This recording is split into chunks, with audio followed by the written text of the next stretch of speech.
네, 시청자 여러분 안녕하세요. 스페셜하고 스마트하게 여러분의 투자 스테이션을 고민하는 부동산 S라인 진행의 박부경입니다. 올 들어서 전국 아파트의 평균 청약 경쟁률이 역대 최고치를 경신했다고 합니다.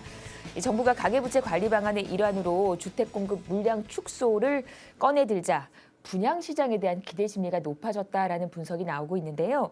여기에 더해서 초저금리 기조와 또 가을 성수기까지 맞물리면서 투자 수요도 가세했다고 합니다. 근데 또 지방 단지에서는요, 이 청약 경쟁률이 0인 단지도 나오고 있어서 지역별로 양극화 현상은 더 심해질 것으로 분석을 하고 있습니다. 이제 연말까지 한 3개월 정도 남은 상황인데 그동안 강남의 재개발, 재건축, 분양 물량이 다수 또 예정이 돼 있어서 청약 경쟁률이 더더욱 높아질 것이다라는 전문가들의 분석이 나오고 있습니다. 여러분 시장 분위기 잘 파악하셔서 투자의 흐름 잘 잡아보시기를 바라고요. 오늘도 역시 여러분과 함께하는 저희 부동산 S라인 전화 문자 참여 가능합니다. 서울 전화 3424-0725로 전화 주시면 되고요. 문자는 100원의 정보 이용료 부과되는 샵 8289로 보내주시면 저희가 신속하고 정확하게 여러분의 부동산 상담 도와드리도록 하겠습니다. 자, 부동산 S라인 오늘 순서 지금부터 시작합니다.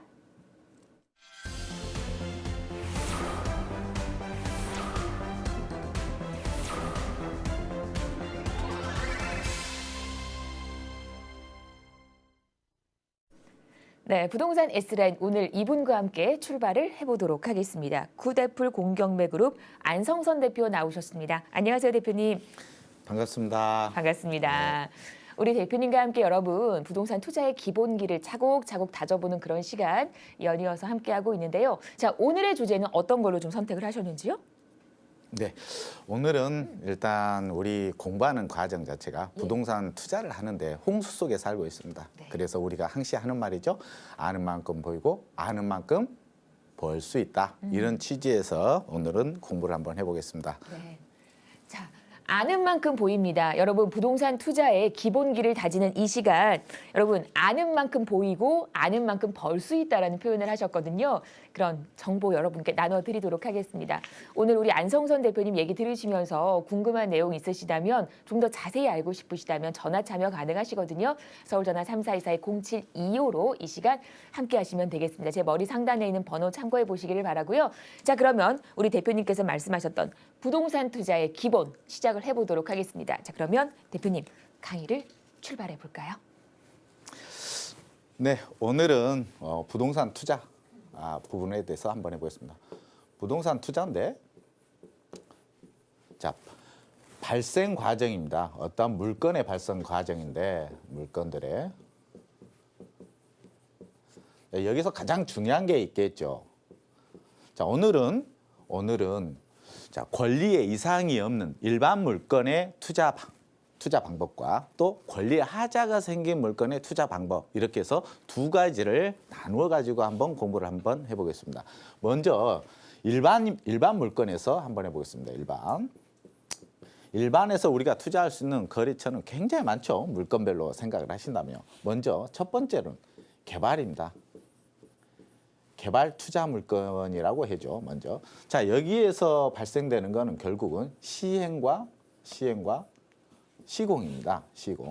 그러면 여기서 시행 자체를 민간에서 시행을 할 수도 있고 공공기관에서도 할 수 있습니다.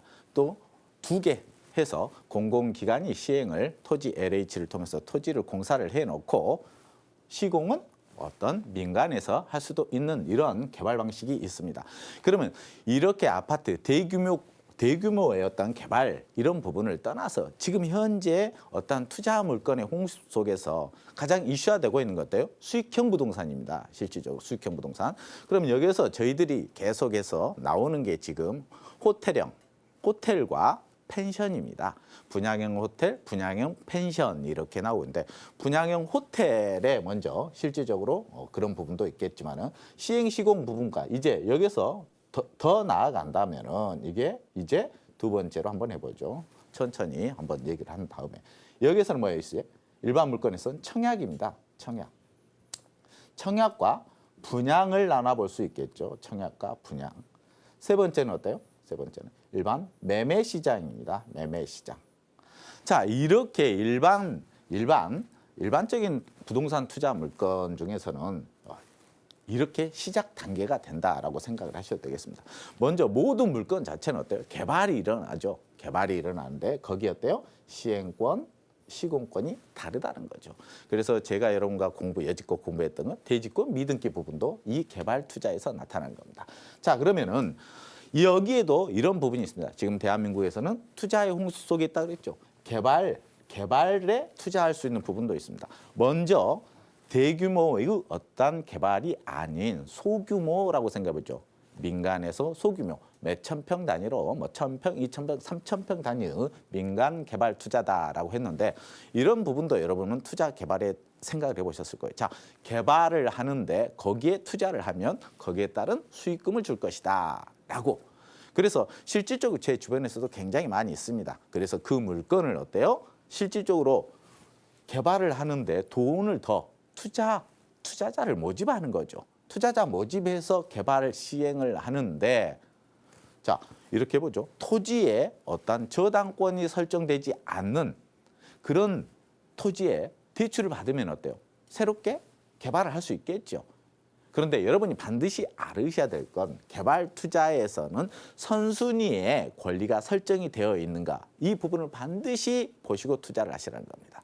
물론 가장 먼저 토목 개발이 이루어지면 어때요? 먼저 투자금이 빠져나오는 건 1단계 한마디로 토목이죠. 그래서 어떤 토목을 하는 건설사들이 사실은 상당히 튼튼합니다. 건축 부분보다. 그래서 좋은 부분인데 여러분이 권리관계를 반드시 따지라는 거. 1단계는 뭐다? 첫 번째, 근저당 설정. 1순위 근저당이 설정되어 있는가 안 되는가를 먼저 보시라는 겁니다. 그래서 내 주변에서 어때요? 1단계, 2단계가 먼저 근저당이 설정이 되어 있는데 3순위로 근저당을 설정을 해준다니까 거기에 투자하신 분들이 있어요. 그러다가 시행사가 무너졌습니다. 그랬을 경우는 어떤 현상이 발생하느냐. 결국은 경매로 진행합니다. 모든 건 어때요? 모든 건 부실화되고 하자가 발생하면 마지막 단계는 경매가 되는 거죠. 채권자들의 또 채권 회수를 위한 마지막 시장이 됩니다. 그러면 1순위부터 배당을 받아가는데 3순위로 내가 투자를 근저당을 설정하고 투자를 했다고 생각해 보시죠. 실질적으로 해수 못하는 그런 상황이 많이 발생한다는 거죠. 이 부분에 대해서 조금 더 여러분들이 공부할 수 있는 그런 마인드를 갖추고 앞으로도 어때요? 좀 더 공부를 해 주셔야 됩니다. 이 부분에도 굉장한 공부가 또 준비되어 있습니다. 여러분들도 거기에 대해서 내가 그랬죠? 아는 만큼 보인다고 공부를 많이 하시면은 투자처도 굉장히 많이 보이게 돼 있습니다. 자, 두 번째 이제 개발 투자의 방법도 있겠습니다. 이렇게 시행 시공에 있어서 개발 투자의 물건들이 여러분한테 주어진다는 것입니다. 두 번째는 청약이죠. 결국은 개발 민간이든 공공기관에서 개발이 다 되어서 아파트로 가든 빌라로 가든 아니면 어때요? 상가로 가든 어떤 개발이 일어났습니다. 그러면 우리는 투자할 수 있는 기회가 결국은 청약과 분양으로 나눠진다고 하겠죠.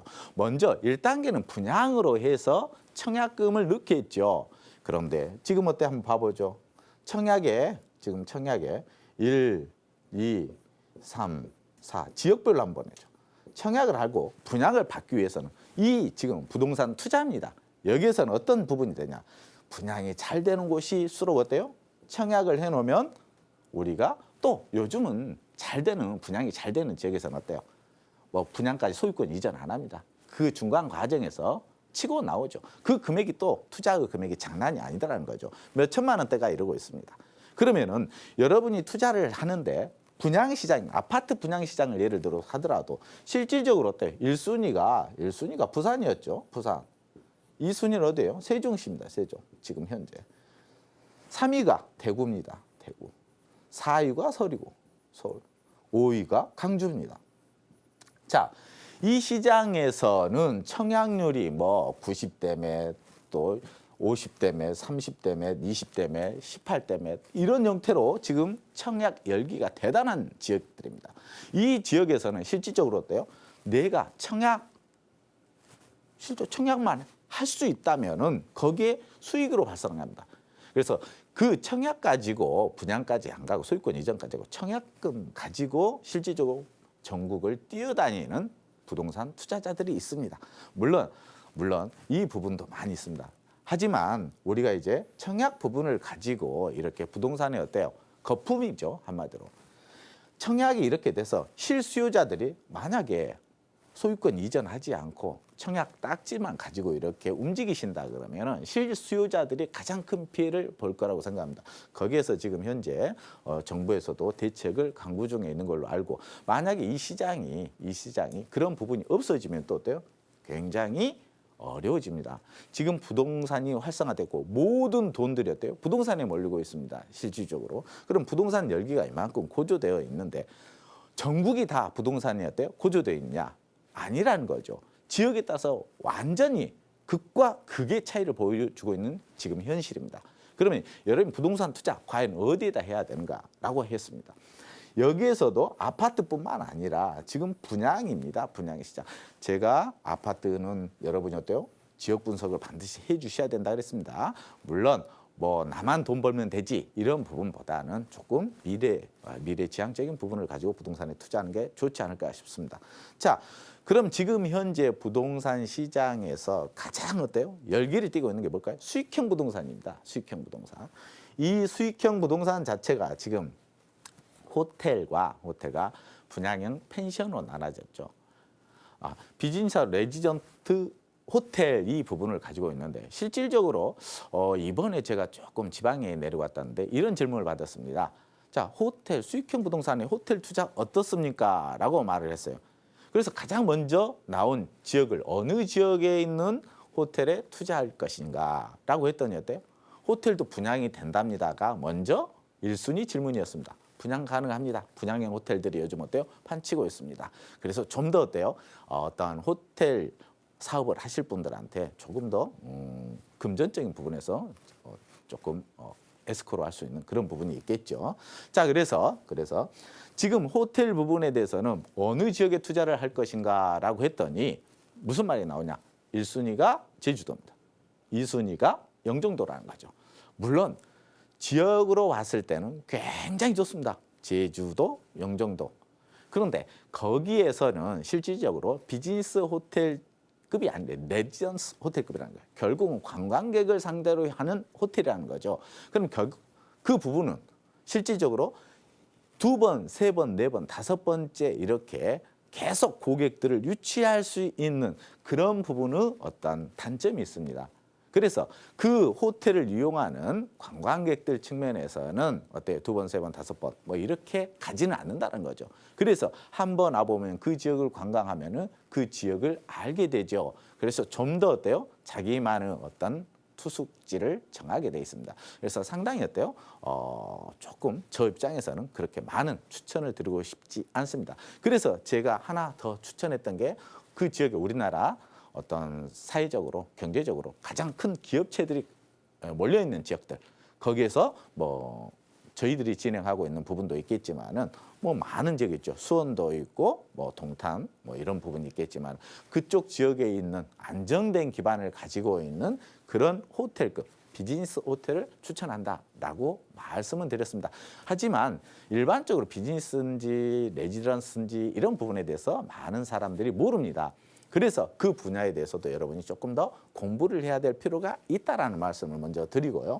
그래서 청약과 분양 모든 시장에 아파트에서부터 지금 수익형 부동산까지 일반 시장에서 이렇게 엄청난 부분을 가지고 지금 부동산의 투자 열기가 고조되어 있습니다. 자, 그러면은 내가 가지고 있는 내 자산, 귀중하게 번 돈을 가지고 어디에다 투자를 할 것이냐. 그러면은 지금 어때 금리 부분에 대해서 너무 저렴하잖아요. 뭐 은행에 넣어서 돈이 안 되는데 라고 해서 지금 주식의 부분이니까 불안감이 휩싸이고 그래서 소유권이라도 가지고 있는 부동산에 투자하자라고 해서 지금 이쪽으로 오고 있는 것 같습니다. 자, 그러면은 결국은 개발 투자해서 일단 청약을 해서 완공이 되면은 분양이 이루어지겠죠. 자, 이 분양이 완공이 돼서 준공이 된 다음에는 어느 시장으로 오느냐? 결국은 매매 시장으로 옵니다. 매매 시장. 자, 제가 말씀드렸죠. 실수요자가 아닌 지금 부동산 투자에 대해서 얘기했습니다. 투자라는 거는 장기 투자도 있지만 단기 투자도 있습니다. 우리나라 모든 분들이 실질적으로 어떤 투자를 하냐? 단기 투자를 많이 하십니다. 그래서 단기 투자 부분에서 이제 분양을 받아놓고 어디로 가느냐? 분양을 받아서 소유권 이전되면 이제 매매 시장으로 합니다. 매매 시장. 그러면은 분양받았을 때 아파트로 비교 분석을 한번 해보시죠. 아파트로. 그 아파트가 분양이 100% 완료가 됐습니다. 100%. 그래서 어때요? 분양가를 평당 1,000만 원대로 했다고 생각해보죠. 그래서 그 완판이 이루어진 거죠. 자, 두 번째 어때요? 두 번째, 타 기업체에서 분양을 했습니다. 평당 얼마에? 1,200만 원에. 이 상황에서도 완판이 됐네요. 그러다가 제3의 기업체에서 또 1,300만 원대 평당 분양을 시작합니다. 자, 그 다음에 어떻겠어요? 그 시장, 지역 분석을 통해서 그 시장에 이제는 어때요? 실수요자가 없다라는 거죠. 자, 그러다 보니까 미분양이 발생을 했습니다. 미분양. 이 부분에 대해서 이제 어떤 형태가 이루어지느냐. 그 전에 1,200까지 왔던 물량들이 이제 어디로 가요?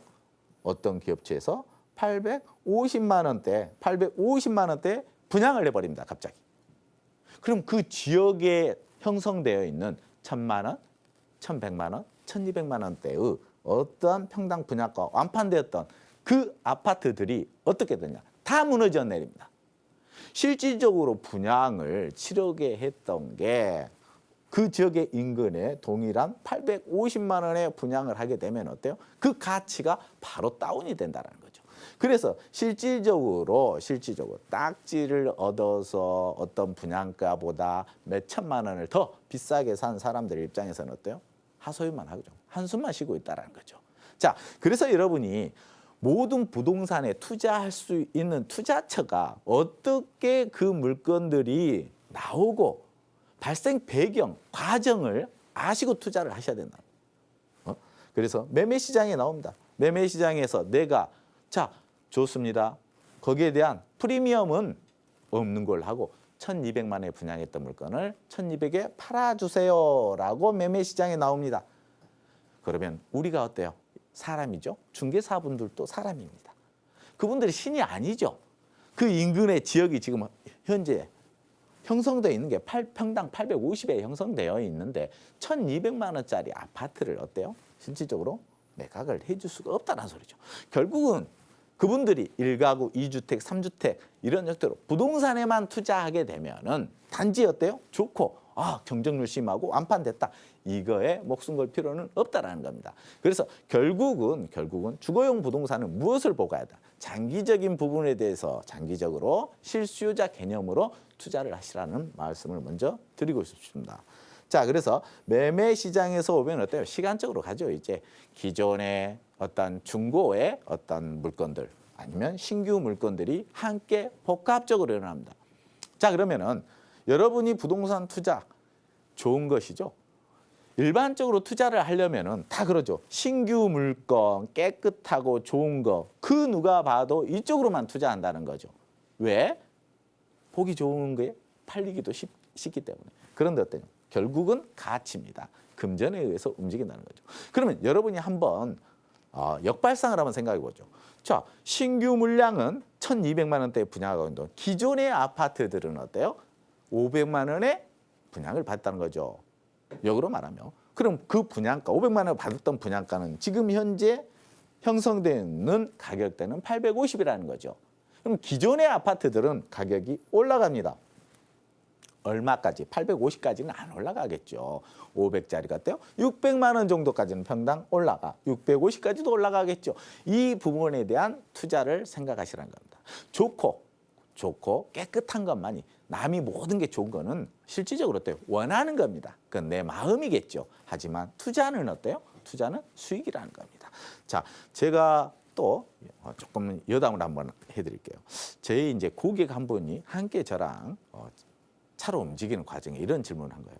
제가 투자를 했는데 그분이 대한민국에서 진짜 잘 나가는 전문가이셨대요. 돈도 어때요? 굉장히 자산이 많으신 분이었대요. 그런데 그분이 잘못돼서 투자금을 회수를 못한 거예요. 좋습니다라고 했어요. 그러면은 무엇을 믿고 투자했느냐라고 물어봤어요. 제가. 그러니까 그분을 믿고 투자했다는 거예요. 투자처도 어때요? 가보지도 않고 그분만 믿고 투자했다는 거예요. 자, 그러면 제가 그랬어요. 그분만 원망할 게 아니라 사장님도 문제가 있는 게 아니냐. 내가 그랬어요. 현장도 안 가보고 물건에 대한 권리 파악도 안 하고 소재지야. 지금 그 배경 향후의 미래 가치도 생각지도 않고 사람 믿고 투자한 거 사람이 잘못돼서 했는데 그 부분을 사람은 원망해서 무슨 필요가 있습니까? 라고 했어요. 마찬가지입니다.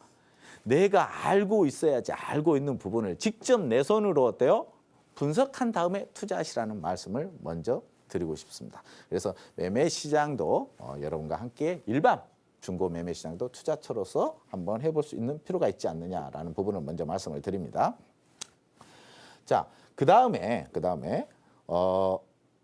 제가 여러분과 말씀드리고 싶은 거는 이제 이거죠.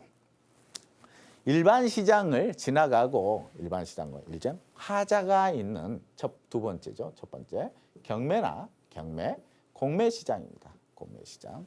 두 번째는 MPL 시장입니다. MPL.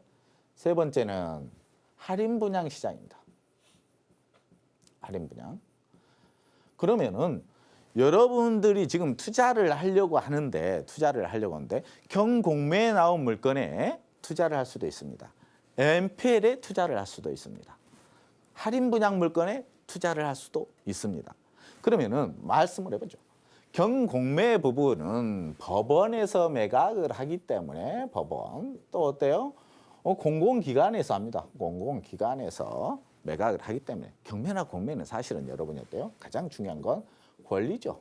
권리 분석이죠. 권리 분석과 현장 한마디로 실전이죠. 실전 부분을 두 개를 접목을 하면은 여러분 입장에서는 크게 어려운 점이 없을 거라고 생각합니다. 그래서 경공매 시장 부분은 여러분이 접근할 때는 반드시 공부를 하고 접근을 하시라라는 부분입니다. 일반적으로 우리가 경공매 시장에서 우리가 접근을 하는 부분도 이런 부분을 많이 합니다. 경공매라고 하면 어때? 입찰서만 쓰면 되지. 그리고 현장에서 그 가격이 현장에서 얼마니까 이 가격에 입찰 가격 써서 낙찰만 받으면 되지라고 생각하는데 그 이후에 여러분이 고민을 해야 될 게 굉장히 많습니다. 그래서 다음 주 시간에는 여러분이 어때요? 투자를 해서 실질적으로 그 물건의 현황상의 권리, 한마디로 그게 뭐죠? 일반 권리는 이전이 됐습니다마는 그 부분에 현황상 권리인 점유권은 이전을 못하는 그런 물건들이 많이 있습니다. 그래서 투자한 이후에 어떤 다음 주 부분은 점유 회복 부분, 한마디로 명도 부분에서 조금 공부를 해볼까 싶습니다. 다음 주 시간도 조금 기대를 해주시고요. 그래서 경공매 시장과 명도 부분, 일반 명도 부분은 다음 주에 조금 자세히 나가는 걸로 하고요. 자, 두 번째 MPL 투자 부분을 가지고 얘기를 하고 있습니다. MPL 투자도 두 가지로 나눠집니다. 여기서 분양형 MPL이라는 게 있죠. 분양형 MPL. 자, 분양형 MPL과 채권형 MPL로 나눌 수가 있다라는 거죠. 이게 지금 어떤 학계나 법적으로 이렇게 정해진 룰은 아닙니다. 그런데 실전에서 우리가 어떤 투자를 하다 보니까 이렇게 두 가지의 어떤 MPL로 양분화되더라는 거죠. 일반적으로 우리가 근저당권을 제가 그랬죠. MPL 어떤 공부를 할 때도 채권형 MPL 그럼 어떻게 무조건 생각했냐? 근저당권에 내가 인수를 해서 이 부분에 대해서 어때요? 배당을 받아가는 투자. 이게 MPL이다라고만 생각을 했는데 실질적으로 채권형 MPL 부분도 많은 부분이 있습니다. 하지만 채권형 MPL은 여러분이 조금 많이 알고 지금 바탕에서도 실전에서도 이루어지고 있는 부분이죠. 그래서 조금 지금은 어때요? 이 앞 시간에도 얘기를 했던 부분을 참고하시면 될 것 같고요. 자, 오늘 이 시간에는 분양형 MPL 중에서 분양형 MPL 투자 과연 MPL 투자는 어떻게 해야 되는가? MPL 부분. 향후에 제 생각은 MPL 부분은 많이 활성화될 것이라고 생각을 합니다. 채권형 MPL 같은 경우는 지금 어때요? 대부업 등록이 되어 있는 실질적 AMC 회사들만 매입할 수 있는 그런 상태가 됐습니다만 분양형 MPL은 실질적으로 AMC 회사가 아닌 일반 법인이어도 가능하다. 이 부분을 말씀드리고 싶습니다. 자, 분양형 MPL 같은 경우는 두 가지로 나눠집니다. 분양형. 결국은 여기에서 대량이죠. 대량과 소량으로 나눠지는데 분양형 MPL에서 이 분양형 MPL은 어떻게 나오느냐라는 걸 먼저 아셔야 될 것 같아요. 자, 우리가 오늘 배웠던 개발에서 분양. 그런데 어때요? 분양이 미분양이 됐습니다. 미분양이 됐어요. 그러면은 이 분양을 했던 어떤 시공사에게 대출이 이루어졌겠죠. 금융권에서 대출을 발생했습니다. 그게 바로 어때요? PF 공사대금 어떤 대출을 이루어진 겁니다. 그러면은 분양이 안 됐어요. 미분양이 됐습니다. 그런데 금융권에서는 그 채권을 회수를 해야 되는데 실질적으로 분양이 안 되니까 채권을 회수할 수 있어요, 없어요? 없다라는 거죠. 이게 문제라는 겁니다. 자, 그래서 실질적으로 은행권에서는 이제 당신의 어떤 채권 자체를 우리가 회수를 하겠다. 당신의 권리를 뭐해라? 포기해라. 시행권, 시공권을 다 포기하는 거죠. 시행, 시공했던 거를. 자, 그러면은 채권은행에서 시행권을 가져옵니다. 자, 우리가 개발했을 때 내가 토지를 사서 건축을 했습니다. 그러면 이 실질적 그 목적이 뭐죠? 건설사에서 시행사의 목적은 수익이죠. 그러면 이걸 결국은 분양이 완판돼야 시행사 입장에서는 그 수익금을 가져갈 수 있는 상황이 되는 거죠. 그런데 분양이 미분양이 됐습니다. 뭐 30%밖에 분양을 못했다. 결국은 어때요? 은행권에다가 돌려줄 수 있는 변제해야 될 돈이 없다라는 거죠. 자, 그래서 이 부분에 은행에서 직접 시행사의 권리를 그대로 가져오는 겁니다. 그게 뭐예요? 분양형 NPL입니다. 결국은 은행에서 채권 최고액이 있죠. 시행사는 무너졌습니다. 그래서 실질적으로 NPL 시장이죠. 채권 최고액이 예를 들어서 50억이라고 생각해 보죠. 그런데 이 물건 자체를 얼마에 가져가라라는 거죠. 예를 들어서 50%. 25억에 가져가라는 거죠. 25억에. 그런데 NPL로 50억의 권리를 25억에 매입을 했습니다. 매입을 했어요. 그게 실질적으로 채권만 매입하면 채권 매매에 따라서 이 NPL, 채권형 NPL이 되는 거겠죠. 하지만 여기에 있는 금융기관에서는 실질적인 시행권까지 가져왔죠. 그래서 이 채권을 매수한 업체한테 분양권까지 주는 겁니다. 이 부분이 학계 법률적인 부분은 없어요. 그래서 NPL의 구조가 무엇이다라고는 나타나지 않습니다만은 이론과 실전에서는 이렇게 양분화돼 있다는 걸 아셔야 됩니다.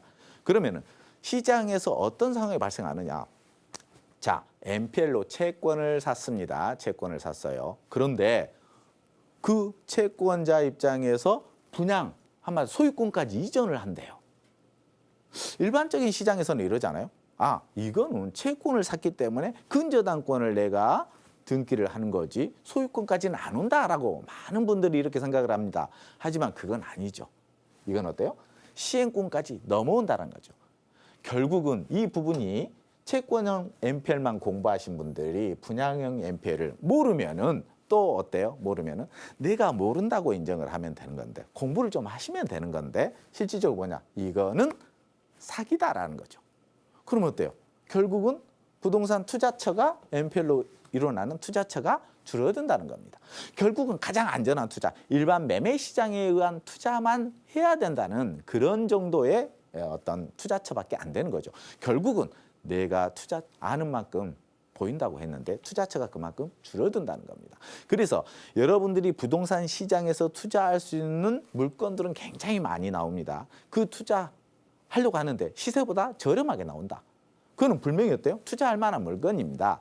하지만 그게 왜 어떻게 나와서 내가 투자할 수 있는 물건에 내 앞에 놓여 있는가는 여러분 스스로가 어때요? 판단해서 공부를 해 주셔야 된다는 소리입니다. 자, 그래서 지금 앞으로 아까 제가 그랬죠. 일반 매매 시장에서 분양 물론 뭐 몇십 대 1까지 되는 그런 지역도 있습니다만은 중소형 도시에서는 지금 현재 어때요? 미분양이 속출하고 있습니다. 미분양. 자, 그러면은 올해가 지난 다음에 그 지금 아까 그랬죠. 금융권에서 PF 대출이 다 일어난 상황들입니다. 그 아파트 단지들이 중소형 도시에서는. 자, 그 미분양이 이루어지고 있습니다. 결국은 어디로 나올 것인가죠? 그 물건들이. 대량으로 아파트나 이런 부분은 어때요? 실질적으로 그렇게 나온다는 거예요, 앞으로. 그러면은 어떤 업체가 그 NPL로 그 아파트를 채권을 다 인수했습니다. 대량이니까 저렴하게 매입을 했겠죠. 하지만 그 업체에서 그 물건을 어때요?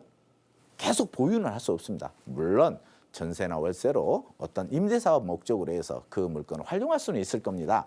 하지만 궁극적인 시장은 다음에 분양입니다. 제3자한테 이 물건을 또 매각을 해야 되는데 그럴 때 나타난다는 거죠. 이 분양형 시장, 분양형 NPL 시장입니다. 왜 분양가는 10억이었는데 지금 저한테 나타나는 바닥에 나타나는 건 5억입니까? 이분들이 사기치는 거 아닙니까? 아닙니다. 이 시장에서는 대량의 물건을 저렴한 가격 매수를 했기 때문에 이 물건이 가능하다. 이렇게 생각합니다. 그래서 어때요? 또 그 물건을 분양까지 할 수 있는 시행권을 가져와서 분양까지 할 수 있는 물건들이 앞으로는 어때요? 상당히 많이 나올 것으로 예상이 됩니다. 그래서 여러분들이 어때요? 알고 계시면은 향후에 이런 물건이 나올 수도 있겠구나. 그런 물건을 여러분이 선택해서 어때요? 부동산에 투자할 수 있는 그런 기회가 반드시 올 것입니다.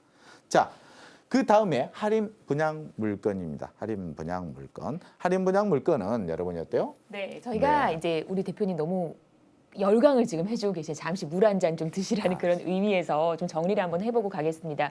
여러 가지 부동산 투자에 있어서 기본기를 지금 여러분들 우리 안성선 대표의 열강으로 함께하고 계시거든요. 방송 보시면서 궁금한 내용 있으시면 전화 참여도 가능하십니다. 서울 전화 3424-0725 문자는 100원의 정보용료 부과되는 샵 8289로 보내주시면 되고요. 저희 잠시 한 주간의 부동산 시세 한번 확인하고 계속해서 안성선 대표님의 강의 이어가 보도록 하겠습니다.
네, 부동산 S라인 생방송으로 함께하고 계십니다. 이 시간 우리 안성선 대표님의 강의 함께하고 있는데요. 부동산 투자의 기본을 다지는 시간 계속해서 이어가 보도록 하겠습니다. 이번에는 할인 분양과 관련해서 계속해서 얘기 시작을 해볼까요? 네.